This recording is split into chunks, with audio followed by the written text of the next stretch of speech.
समाज में कुछ पुरुष वर्ग ऐसे हैं जिन्हें बेटी पसंद नहीं है, जिनके घर में बेटी पैदा होने पर बहुत दुखी होते हैं। स्त्री रूप में वो अपनी माँ को पसंद करते हैं क्योंकि वो उनकी जन्मदाता हैं। वो उनकी काफ़ी रिस्पेक्ट करते हैं क्योंकि माँ उनका पालन पोषण और उन्हें संस्कारों में बांधती है।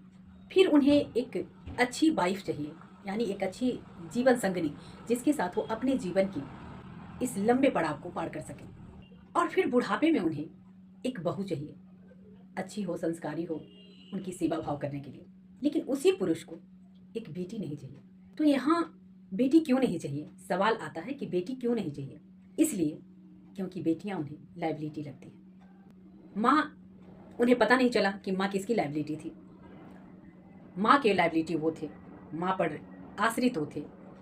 फिर बीवी आती है तो जो हमारे समाज की नियम है कि दहेज या जो भी कुछ लेकर आती है और उनके साथ उनकी सेवा भाव में लगी रहती है। और जब बेटी पैदा होती है उसी दिन से बहुत परेशान हो जाते हैं कि उनको बेटियों को दहेज देना पड़ेगा, बेटियों को पढ़ाना लिखाना पड़ेगा, और ये भी लगता है कि ये पढ़ लिख कर किसी और घर चली जाएगी। तो बेटियों को पराया समझ लेते हैं, इसीलिए बेटियां उन्हें पसंद नहीं आती।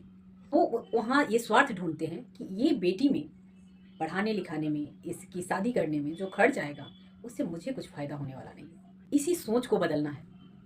आप बेटी को भी बेटे की तरह उसके ब्रेन में डालिए कि वो भी आपकी संतान है और आप उसके साथ पूरी जीवन रहेंगे। लेकिन ऐसा नहीं सोचते हैं और वो पुरुष वर्ग बेटी पैदा होने से परेशान हो जाते हैं। और बेटा के लिए कुछ समय बाद वो लोगों से पूछते हैं कि कोई अच्छा रिश्ता हो तो बताना, मुझे बेटे की शादी करनी है। मैं उनसे ये पूछना चाहती हूँ, अगर आपकी तरह सोच वाला ये पूरी दुनिया का पुरुष हो जाए तो क्या आप बहू ला पाएंगे अपने घर में? बिल्कुल नहीं। इसलिए अपनी सोच को बदलिए, तभी समाज बदलेगा। आप बदलेंगे तो आपकी नई पीढ़ी बदलेगी।